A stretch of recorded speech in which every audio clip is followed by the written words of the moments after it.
Chaos, causing havoc and overwhelming sound. Chaos is what gives stadiums intimidation. All the great stadiums in the world have it.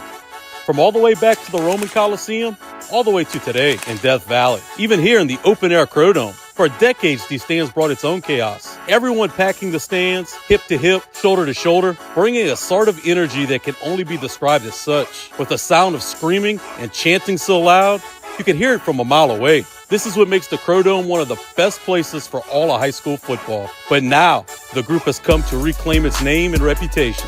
The Chaos Committee. All Carencro High students are part of this group. And this season, we have a special offer for them. For $25, the Chaos Committee can purchase season tickets and a Chaos Committee t-shirt. And for adults, season tickets for $50. See Miss Brenda in the boys' gym. So this season, let's get loud, let's get crowded, let's get hyped, let's get chaotic. Go Bears. Big for the small, the short, and the tall. Peacemakers, risk takers, for the optimists, pessimists, exhibitionists, for long-distance love, for the far-sighted, nearsighted, for introverts and extroverts, for the thinkers and the doers, for old friends. Coca-Cola, for everyone. All right, Carencro fans, it's football season. That means it's time for the GP Are You With Me? Carencro Coaches Show.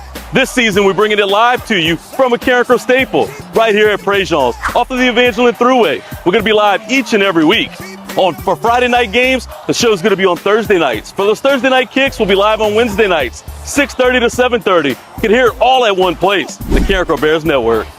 Never been a better time to buy a new Super Duty pickup from Hub City Ford. Right now, get $7,000 off MSRP on a 2025 Ford Super Duty. Need to pull a heavy load? It's the perfect truck with best-in-class towing and torque. And it's loaded with advanced technology. And with 42 acres, Hub City Ford's got a huge selection. Save big on a brand new Super Duty. $7,000 off MSRP.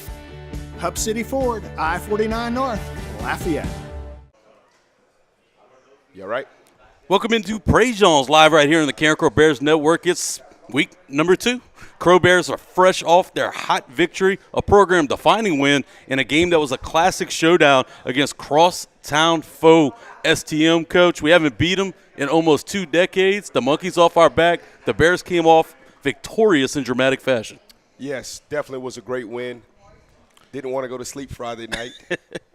Obviously, I've been very vocal about my respect for their program and my appreciation for the coaching staff at St. Thomas More.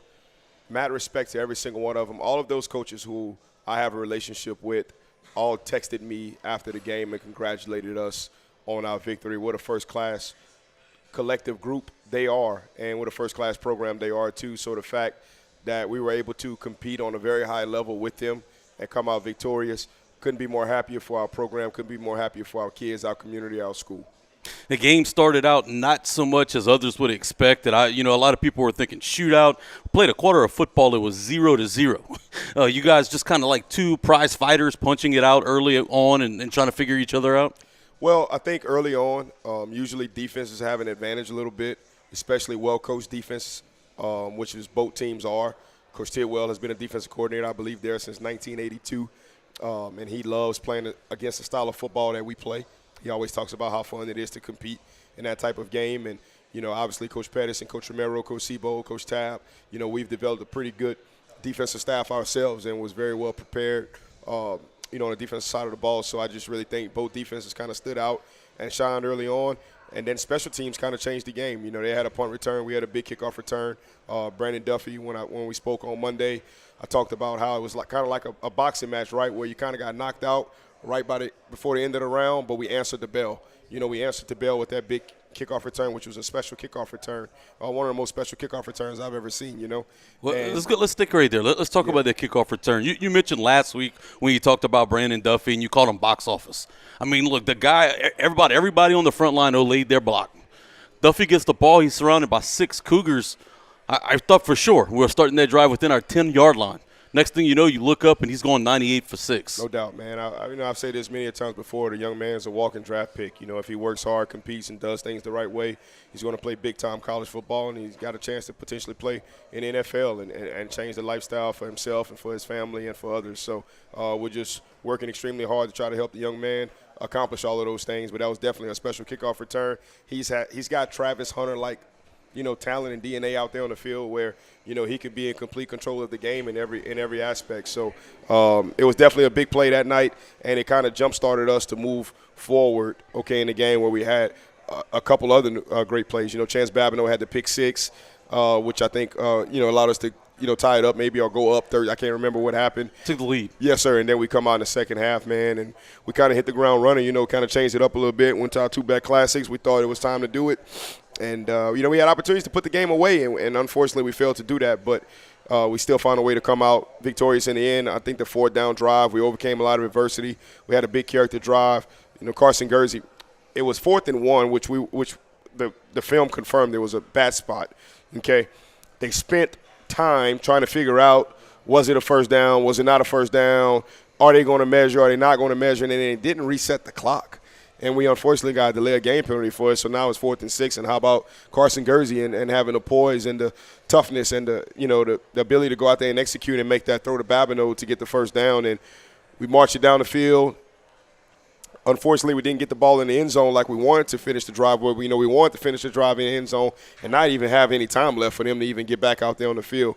And then shout out to our kicker. I didn't realize, but Matthew Latham joined us the Saturday after the Saturday after the scrimmage a year ago, okay?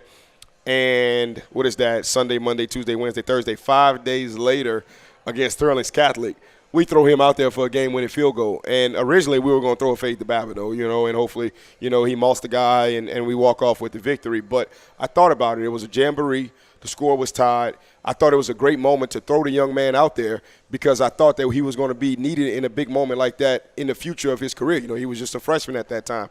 So at the end of the game, Matt came up to me. He said, "Coach, I had to make that kick. I had to make that kick out here on this field." And I had completely forgot about it. But in that conversation, he reminded me it was almost the same exact spot, the same exact location, the same exact stadium. With my boy, it was that Big Nasty back in '92 where he said it's like rendezvous. What I'm saying? It's like rendezvous. It was like deja vu, brother. It was like deja vu, with Matt in that situation. So, we just had a bunch of kids, man, that really stepped up. Derek Loss on the defensive side of the ball in the secondary. I think he had 5 pass breakups. Amari Dennis played extremely well. Rontrell Woods was all over the field. We had a bunch of guys that contributed to the victory, and now we've got to find a way to repeatedly do that again and again and again. When Coach Corville was here, he always talked about stacking the deck. So now, as great as that win was, like I said, I didn't want to go to sleep Friday night, right? We had to move on. So since 12 o'clock Saturday, we moved on to our opponent this week, which we got another one coming in. We got a great one coming in to the Open Air Crow Dome, the LCA Knights. If you're just joining us right now, live on the Carencro Bears Network, of course, we're live each and every week from Prejean for the GP Are You With Me show. And we have a great show lined up for you tonight. Not only do we have GP, but we got new Carencro baseball coach Dylan Romero is going to join us in the next segment, and then Carencro offensive coordinator Joey Dwyer before GP comes and wraps it up with us, and we talk about those LCA nights that he was just referencing. Let's go back to the last drive and the Matthew Latham kick. Going into that drive, did you guys talk? Was there a place on the field, a yard line that you guys felt comfortable to kick from? Was that even in the discussion? Or, I know you were trying to get 6, but at what point did y'all say, okay, if we have to play for the field goal, where would we like to get to feel the most comfortable? Well, it was probably on 2nd or 3rd down of that drive. Coach Joey in the headset said that if it gets to a 4th down, we're kicking a field goal. If it gets to a 4th down, we're kicking a field goal, and I never not listen to Coach Joey. So from that point, we thought we had and we did have a really good call on. We called a screen on 3rd down, and we just dropped it. I believe if we catch it, we walk in the end zone. We dropped it, and we had no choice. The game was on the line. We weren't going for it in that situation. And Matt has shown the capabilities of being successful in that range of where we were. So we rolled the dice, man. We rolled the dice, and we believed in him, and we believed in our opportunity to go out there and make the field goal. And I'll be honest, I thought he missed it.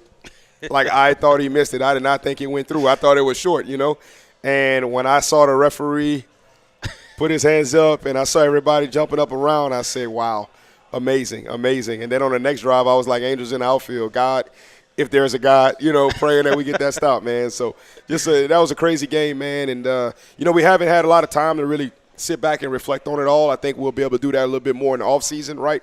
Because, like I said, we've had to move on. But it was a great victory. And you and I kind of briefly touched bases on it before we went on air. I didn't realize how big the win was until all of the phone calls and all the text messages that I got for the next 3 or 4 days, and you mentioned how it was a program-defining win. And when you said that, I thought to myself, wow, that's kind of amazing, all the great wins and the story, tradition, and program that we represent. To be a part of that is just warms my heart, and I'm more so just so happy for our kids, because I've been a part of big wins before, right? I've been a part of big wins. I've been a part of great games. The good Lord says the same. I'll be coaching a long time. I'll be part of many more down the line. I was happy for the current kids within our program and our coaching staff. We've got some new coaches that have kind of been through a lot with some recent changes in their lives, for their families, et cetera. It was just a really, really good win all around for our program, and just thank God for it. And look, the third quarter is where you really kind of flexed your muscles. You guys made some great adjustments at halftime, came out in those two-back classics, and really decided to play a little bit more smash-mouth football. Take us into making that decision and what that third quarter looked like for your confidence going into the fourth. Well, for the first time in my career, we scripted the first half. We kind of made the decision that we've got some bullets within our offense. Let's shoot them. Let's shoot them, and let's kind of move around. So it kind of naturally flowed, right, where, in that first half, we kind of did a little bit of everything. We kind of did a little bit of everything and kind of got to identify, or confirm how they were going to try to defend us, in certain situations. And we just thought that it was the right time to just go to our two-back classics and then open up the second half. We thought we spent a lot of time, in the gun in the first half and what we call our one-back game, in our one-back offense. And we just thought that it was the right time. It wasn't nothing more than any other game, man. We talked about it. Like, before we even walked to the kids, we had already discussed it in the headset that that's how we were going to come out in the second half. And, it's not that – Coach Saban said this years ago.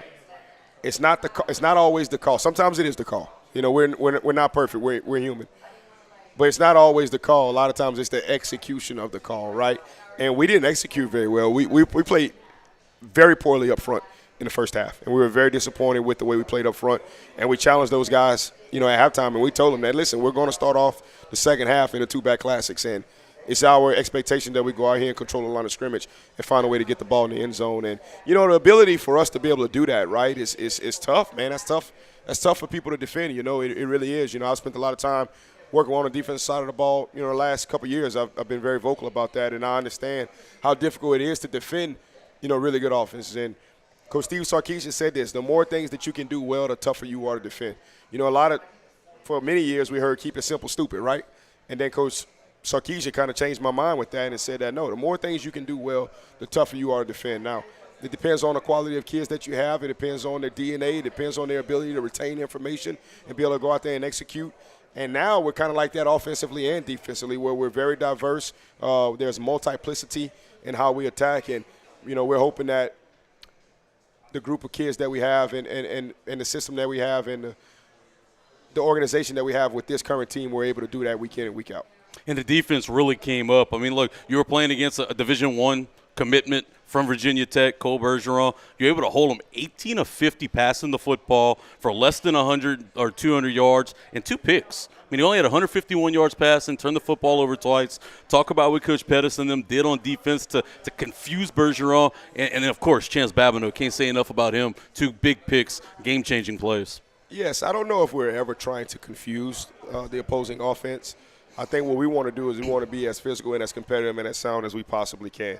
Obviously, look, Coach Corbett used to say, boy, we killed some trees on the weekend. We game plan pretty hard, We spent a lot of time in the film, identifying what the team does extremely well, what are their strengths, what are their weaknesses, how do we need to take away what they do well, what problems do their offense create for our base defense, for our secondary defense, et cetera, et cetera. So those guys just did a tremendous job of game planning. And I'll be honest, I'm not even really involved with it that much anymore.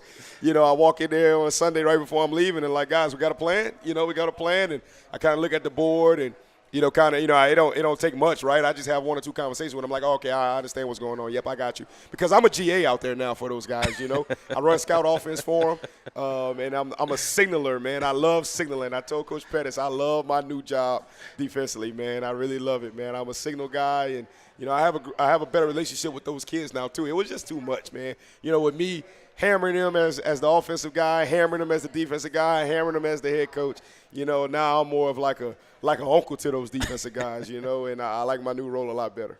Well, Coach, I'm going to let you get out of here, get you something to eat. We'll bring you on for the last segment and talk a little bit about those nights. Okay, yes, sir. We're going to step aside for the first time tonight. When we come back, Dylan Romero, Carencro's new baseball coach, is going to join us. We're going to talk all things Bears on the Diamond right here on the Carencro Bears Network.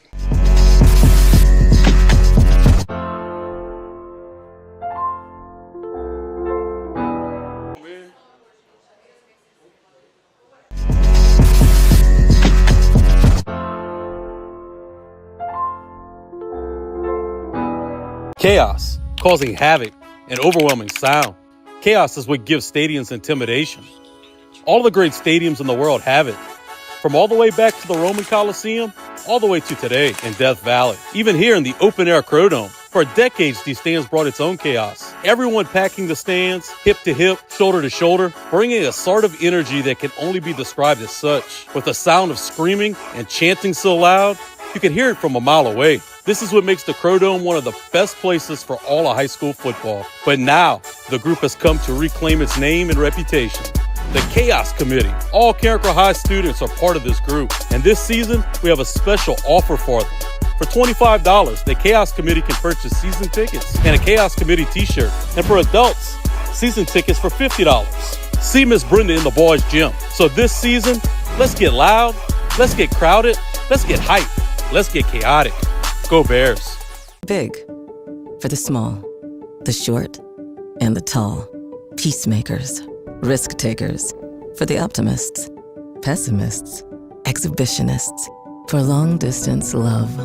For the farsighted, nearsighted. For introverts and extroverts. For the thinkers and the doers. For old friends. Coca-Cola.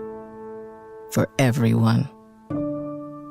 All right, Carencro fans, it's football season. That means it's time for the GP, Are You With Me? Carencro Coaches Show.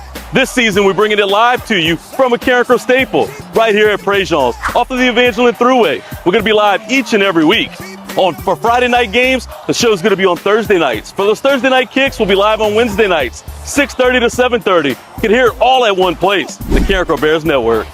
Never been a better time to buy a new Super Duty pickup from Hub City Ford. Right now, get $7,000 off MSRP on a 2025 Ford Super Duty. Need to pull a heavy load? It's the perfect truck with best-in-class towing and torque. And it's loaded with advanced technology. And with 42 acres, Hub City Ford's got a huge selection. Save big on a brand new Super Duty. $7,000 off MSRP. Hub City Ford, I-49 North, Lafayette. Are you ready to launch your future? Welcome to the Academy of Information Technology at Carencro High School, the premier magnet academy for cutting-edge education in computer science, information technology, and media arts. Dive into a world where your interests come alive. In AOIT, you'll explore technology like never before, mastering essential skills in HTML and Python while gaining hands-on experience in daily TV production and innovative media projects. Our partnership with LSU and affiliation with the National Academy Foundation means you'll receive top-tier computer science education. Imagine leaving the academy with industry-standard credentials from Microsoft, Adobe, and CompTIA, plus a stunning portfolio that showcases your skills. Don't just dream about the future, create it. Follow your passion in tech and join AOIT today. Apply now at LafayetteChoice.com/apply. Your future starts here.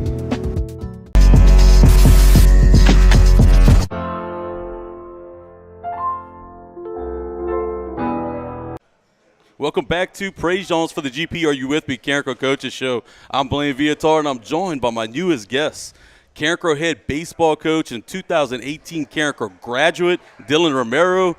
Coach, first of all, welcome and congratulations on being named the new Carencro head baseball coach. Well, thank you. It's an honor, honestly. I'm glad to be here. I'm glad you have me on. Oh, for sure. Couldn't wait to get to talk to you and talk a little diamond action. Of course, Golden Bears don't start playing and practice until December like we just got done talking about. But, hey, I'm a baseball guy at heart, so any chance that we have to talk a little baseball, I'm all for it. So let's go back and talk about your career when you played at Carencro. What position were you on the diamond? My sophomore and junior year, I mainly played second base. And then my senior year, Coach Tillery asked me if I could play third, and I was like, put me anywhere, I'll play it. So I played third my senior year. Team-oriented guy. Just play anywhere on the diamond, just get you on the field, right, Coach? Right. Well, how was that transition from second to third? Did it take you a little while or it came kind of natural? I'd say it just came kind of natural. You know how to field a ground ball, throw it across the infield, you're usually fine. So it wasn't too bad. And after you finished your playing career here, of course, you moved on to play at the college level. Was that at where, Louisiana College, I believe? I went to Bossier Parish my first year out of high school, redshirted there. And then after 1 year, I decided to go to LC and eventually LCU and finish out my career there. All right, but so you played third base there. Did you move back to second? Actually, I played shortstop, a little bit of second, mainly a utility guy. True utility guy, right, at heart. Right, True utility guy. And at the high school level, that's so valuable. You know, you don't have as many guys as you will at the college level or at the pro level. Having guys that can play multiple positions, you definitely believe in that since you came from that. Is that something that you foresee with your squad as well? Yes, sir. One guy for sure, Carson Gursey, he came in as a catcher. And last year, Coach Bonan was like, hey, can you play somewhere else? And he was like, I'll play wherever you need. And now he's kind of just been our first baseman, second baseman when you need. But utility guys are definitely valuable at high school. So you finished out college, and then where was your next steps? You jumped headfirst into the coaching? No, I actually was working at a PT clinic for a year, and I got a call one day asking if I wanted to be an assistant coach 2 years ago at Carencro, and I was like, I never wanted to coach, and here I am. So, I was actually going to try to go to PT school, go that route, and then I just decided that I didn't want to do school anymore, and I wanted to get into coaching because I enjoyed it so much. Life comes at you fast, man. You got to make audibles and make decisions quickly. So, look, you're very new in coaching, only 2 years in. Your first year was with Coach Bonan here? Yes, sir. First year was with Coach Bonan. Last year, of course, was with Coach Bonan as well. So, I am new to this, but, I've been coached by some great coaches. I have a lot of knowledge in baseball. My dad, I grew up, he was a coach. So I kind of just been around coaching for a while. And who would you say you got the most knowledge from and learned the most from to kind of get you to this point in your career? Really, my dad, honestly, coached me growing up. When I got to high school, he obviously didn't want to coach me anymore. So when I came to Carencro, Coach Cobb was here my first 2 years here, and then Coach Tillery took over. And I'd say I learned a lot during high school as well, but my dad mainly taught me most of the stuff I know about baseball. So Coach Bonan decides to take another opportunity and left an opening here at Carencro. Talk to us about how that came about, you taking the position, and how exciting that has to be leading your alma mater and so young and so early in your coaching journey. Coach Bonan, I honestly had no idea that he was going to leave. One day I was we were doing some work on the field, went to the office, and he was like, today's my last day. I'm resigning tomorrow. So I kind of was like, okay, I don't know what to do. And then I kind of played out the summer, kept the guys working out, doing that type of stuff. And then Miss Knott actually called me in her office right before school started and asked if I wanted the head coaching position. And I was like, yeah, I'll take it. Hey, jumping right in. And look, being part of Carencro, having played here from Carencro, it has to mean something to lead the team and be able to continue to wear the C. Right. I didn't want to go anywhere else. Being that I'm from Carencro, I know what the program has been through. Whenever I was in high school, we were just an average program. My brother's 2021 year, I think they made it as far as we did. But in 2017, we made it to the quarterfinals for the first time ever in history. So that's kind of where I want this program to get back to.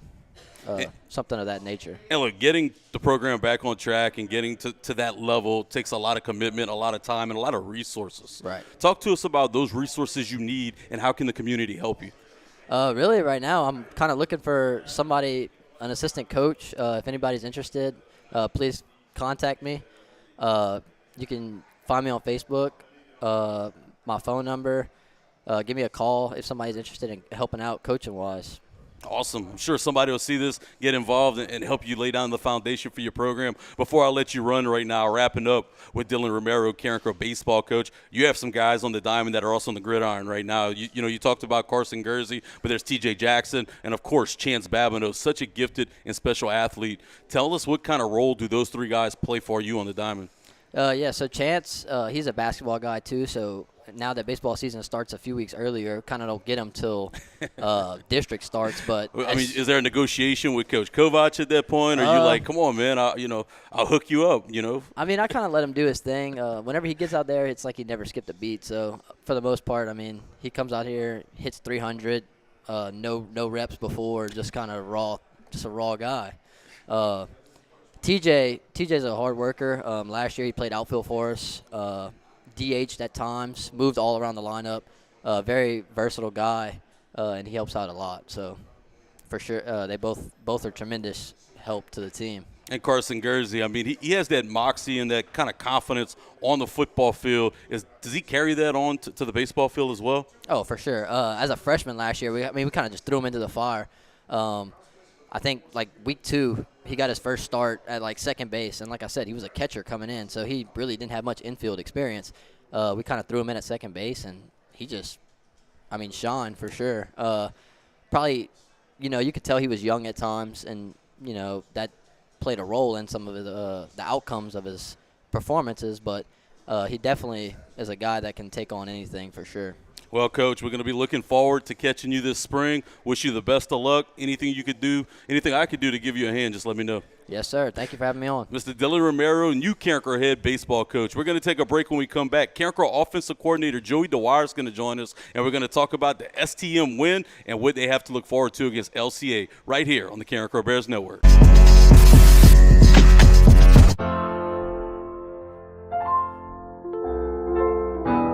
Chaos, causing havoc and overwhelming sound.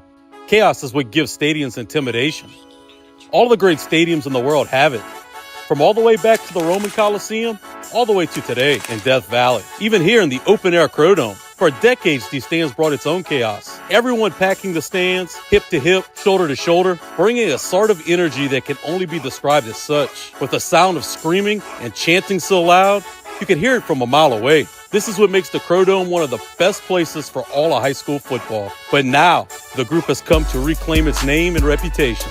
The Chaos Committee. All Carencro High students are part of this group. And this season, we have a special offer for them. For $25, the Chaos Committee can purchase season tickets and a Chaos Committee t-shirt. And for adults, season tickets for $50. See Miss Brenda in the boys' gym. So this season, let's get loud, let's get crowded, let's get hyped, let's get chaotic. Go Bears. Big for the small, the short, and the tall. Peacemakers, risk takers. For the optimists, pessimists, exhibitionists. For long distance love. For the farsighted, nearsighted. For introverts and extroverts. For the thinkers and the doers. For old friends. Coca-Cola. For everyone. All right, Carencro fans, it's football season. That means it's time for the GP Are You With Me? Carencro Coaches Show. This season, we're bringing it live to you from a Carencro staple, right here at Prejean's, off of the Evangeline Thruway. We're going to be live each and every week. For Friday night games, the show's going to be on Thursday nights. For those Thursday night kicks, we'll be live on Wednesday nights, 6:30 to 7:30. You can hear it all at one place, the Carencro Bears Network. Never been a better time to buy a new Super Duty pickup from Hub City Ford. Right now, get $7,000 off MSRP on a 2025 Ford Super Duty. Need to pull a heavy load? It's the perfect truck with best-in-class towing and torque. And it's loaded with advanced technology. And with 42 acres, Hub City Ford's got a huge selection. Save big on a brand new Super Duty. $7,000 off MSRP. Hub City Ford, I-49 North, Lafayette. Are you ready to launch your future? Welcome to the Academy of Information Technology at Carencro High School, the premier magnet academy for cutting-edge education in computer science, information technology, and media arts. Dive into a world where your interests come alive. In AOIT, you'll explore technology like never before, mastering essential skills in HTML and Python while gaining hands-on experience in daily TV production and innovative media projects. Our partnership with LSU and affiliation with the National Academy Foundation means you'll receive top-tier computer science education. Imagine leaving the academy with industry-standard credentials from Microsoft, Adobe, and CompTIA, plus a stunning portfolio that showcases your skills. Don't just dream about the future, create it. Follow your passion in tech and join AOIT today. Apply now at LafayettecHoice.com/apply. Your future starts here.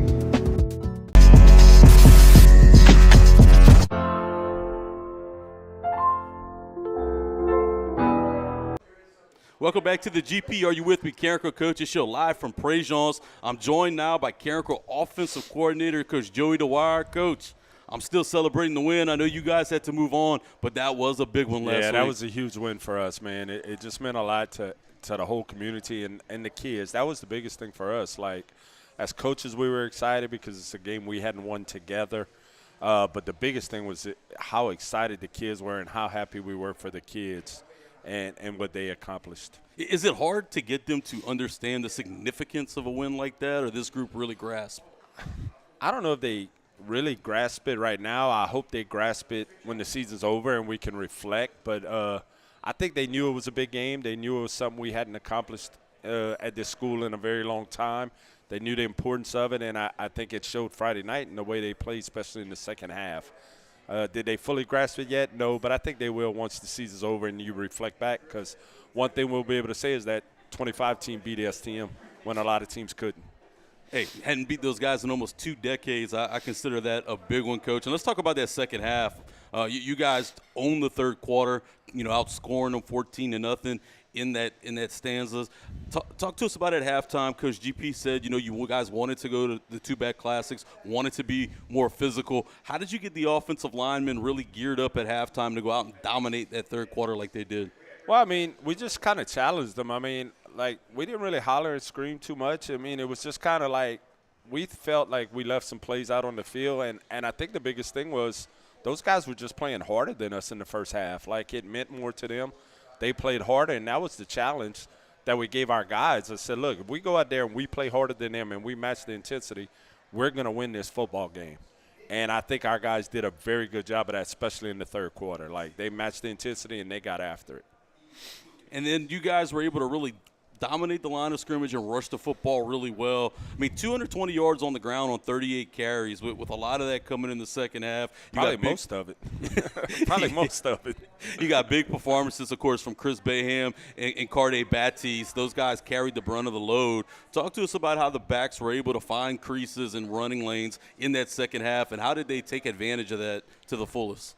Well, I first think we just blocked a little better and we opened up some creases for him and we got after it a little bit. But both of those backs ran extremely hard. The performance from Chris Bayham in the second half was just unbelievable. The kid just played his butt off, ran the ball hard. And Carde, too. Carde had some good runs. We probably could have got the ball to Carde a little bit more.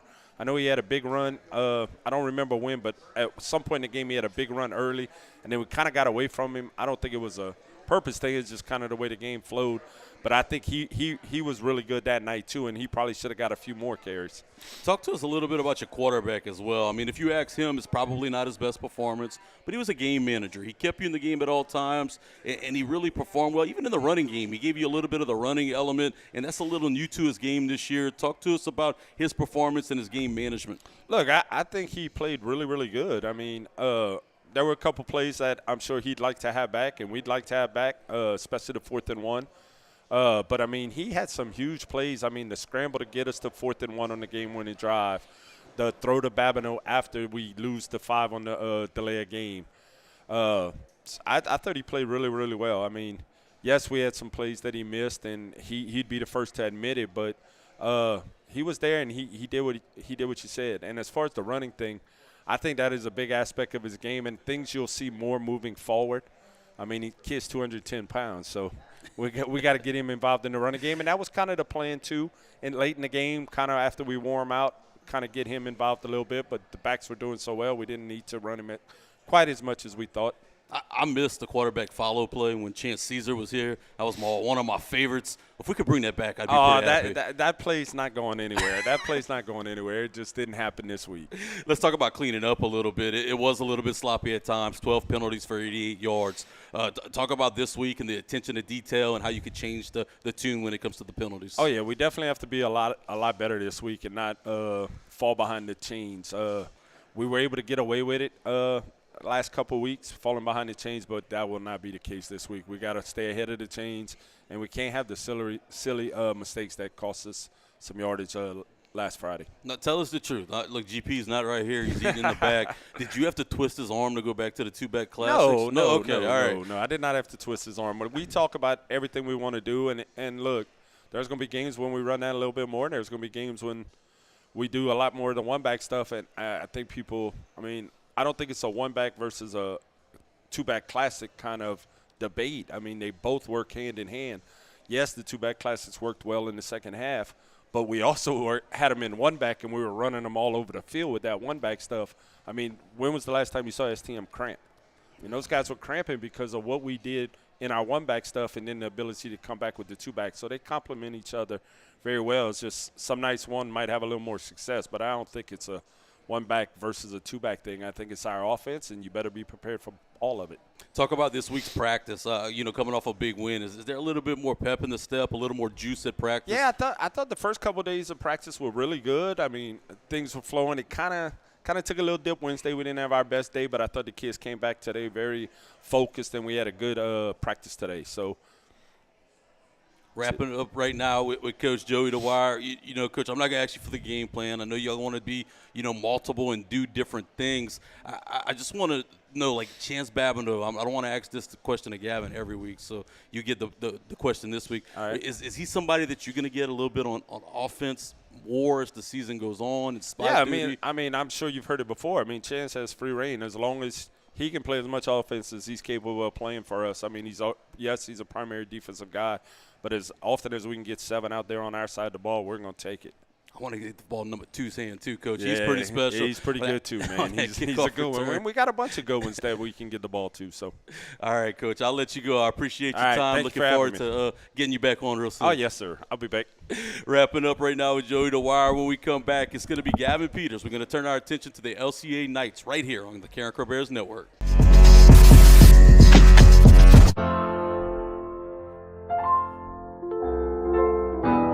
Chaos, causing havoc and overwhelming sound. Chaos is what gives stadiums intimidation. All the great stadiums in the world have it. From all the way back to the Roman Coliseum, all the way to today in Death Valley. Even here in the open-air Crow Dome. For decades, these stands brought its own chaos. Everyone packing the stands, hip to hip, shoulder to shoulder, bringing a sort of energy that can only be described as such. With the sound of screaming and chanting so loud, you can hear it from a mile away. This is what makes the Crow Dome one of the best places for all of high school football. But now, the group has come to reclaim its name and reputation. The Chaos Committee. All Karen High students are part of this group. And this season, we have a special offer for them. For $25, the Chaos Committee can purchase season tickets and a Chaos Committee t-shirt. And for adults, season tickets for $50. See Miss Brenda in the boys' gym. So this season, let's get loud, let's get crowded, let's get hyped, let's get chaotic. Go Bears. Never thought that we would outgain. Welcome back to the GP. Are You With Me, Karen Coach's show. Coach GP and I were looking at the stats from last week. He said he was so involved in LCA right after the win, he didn't even get a chance to look at the stat sheet. Yes, sir. Well, taking a look at the stat sheet, he was kind of amazed by some of these numbers. I'm talking about hyper-focus over here for this season. So, Coach, Coach Joey Dwyer just told us that the attention turn, there's pep in the step, there's excitement, but you want to keep a certain level of confidence and swagger, but you also got to play back down to reality. Talk about balancing that mindset going into the game. Well, like I mentioned earlier, this isn't the first big game or big victory that I've been a part of, and so is the rest of our staff. So we've been here before, right? Our players haven't been here before, as far as most of the guys that are out there on the field that have produced that win. So the challenge for us as coaches is to get this team to understand that you have to move on. What you've done in the past has no bearing on what you do in the future. Okay, if we want to go out there and play well this Friday, then we have to prepare well this past Monday through Thursday, and the same thing again the next week, and then the same thing again the next week, and the next week, and the next week. So as Coach Joey mentioned, I thought that the energy was good and the enthusiasm was good early in the week.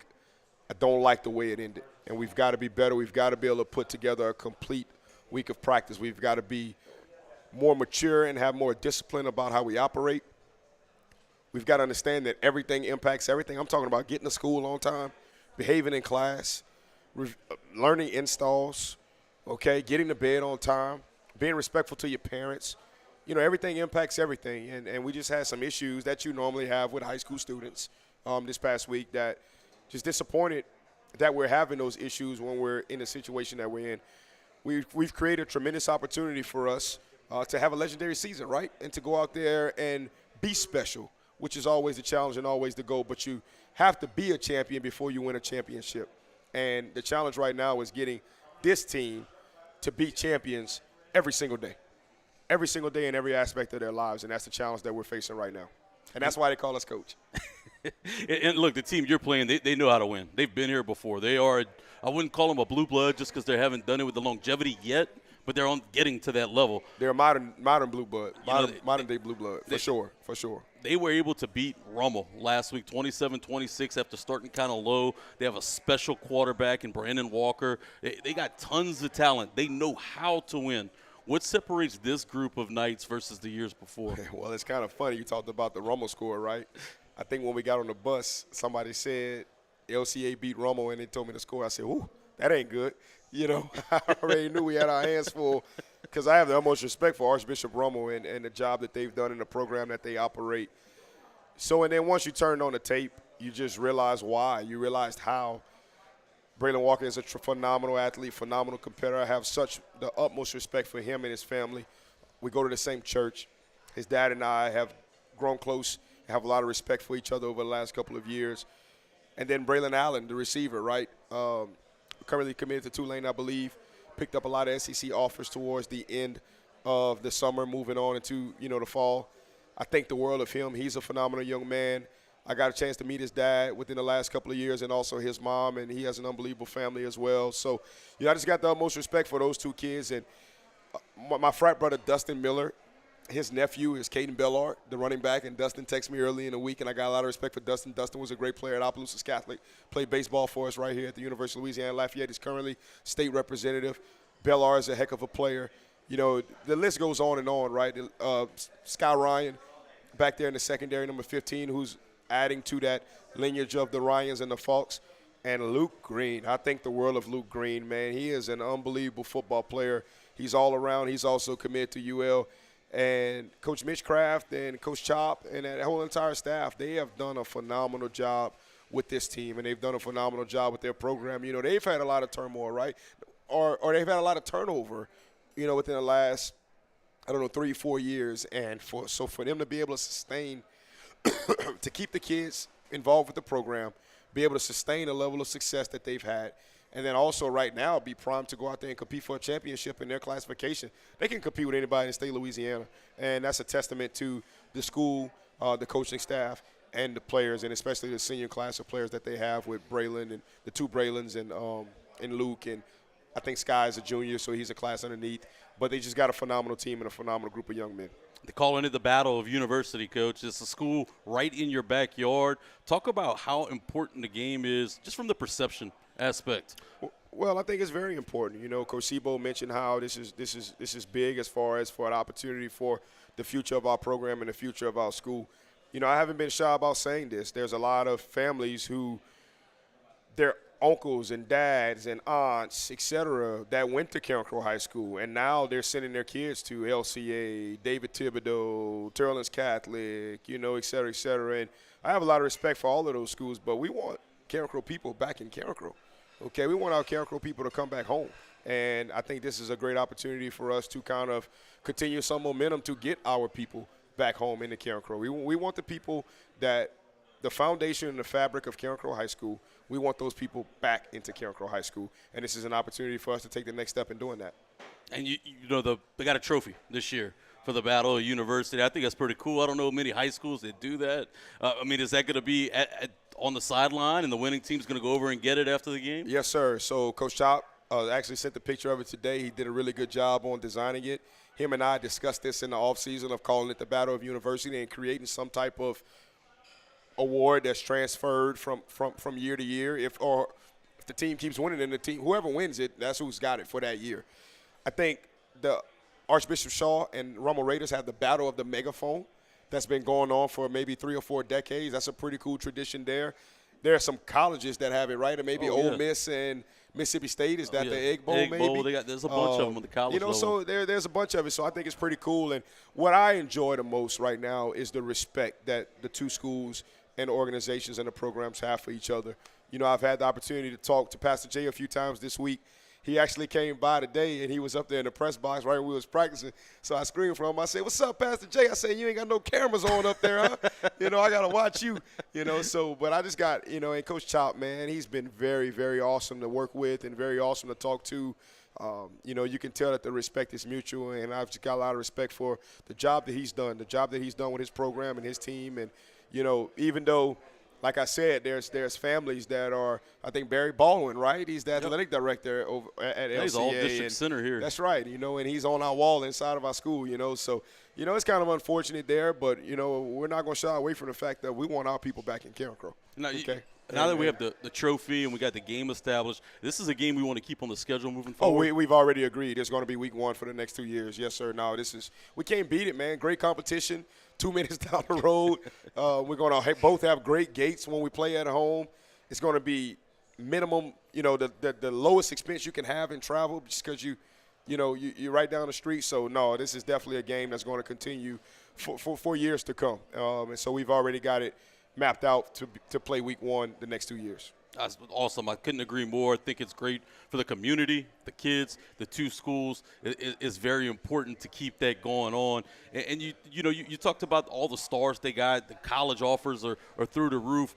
How are they able to kind of keep – you mentioned the turnover. They turn over staff, they turn over players, but it's the same look each and every year. How are they able to sustain that success in such a short window and just keep it going? Well, I think one of the great advantages that they have is that they're a K-12 school. They're a K-12 school, so it's one band, one sound from, what kindergarten is starting at, 5 years old? So just imagine that. Just imagine having access to – I wish I had access to kids from 5 years old all the way up, to when they were a senior in high school. So I think that plays a part, right? And they just did a tremendous job. They started at a lower classification, was able to kind of build themselves up. They market themselves extremely well, and they're a Christian school, right? That's very attractive to families that want a religious foundation involved in their kids' education.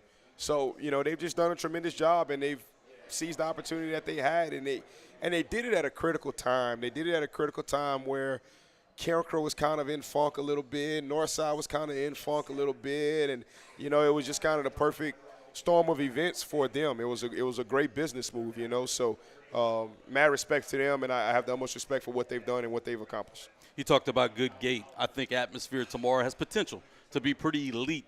You talk a lot about wanting to bring back the energy that you saw in the stadium in the early 90s through the 2000s.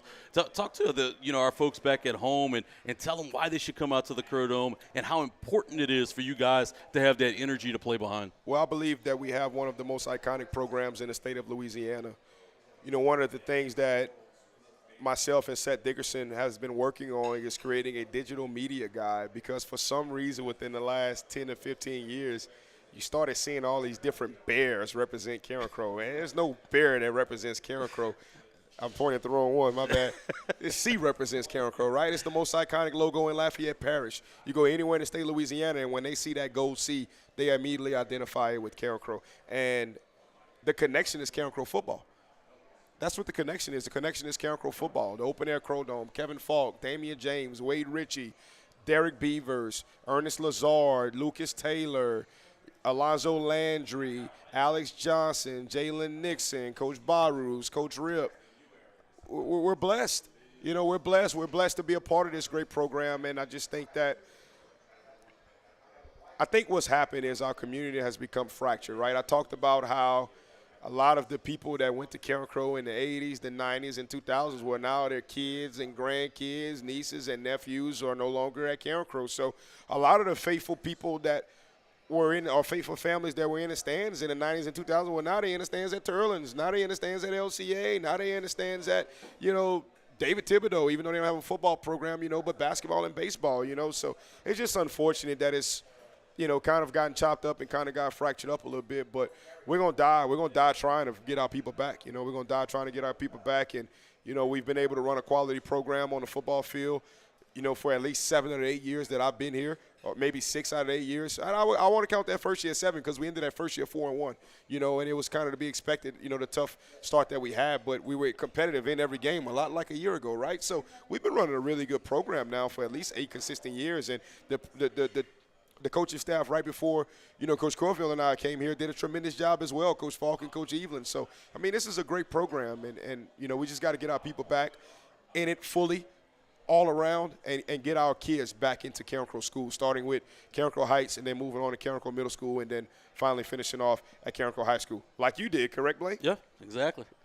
So, hey, challenging you guys to come out to the open-air Crow Dome tomorrow night for a classic matchup. Karen Crow versus LCA is going to be a big one. Coach, talk about tomorrow before the game. What does that look like for the kids? How do you keep them light? How do you keep them, you know, not as tensed up and ready to focus to play? Well, I'm a man of routine, right? Like, I don't like change very much. So we've got the same routine that I learned from Coach Davidson when I was at Acadiana High School in 2010, and we've done the same thing every single year. When I came, I brought it over here.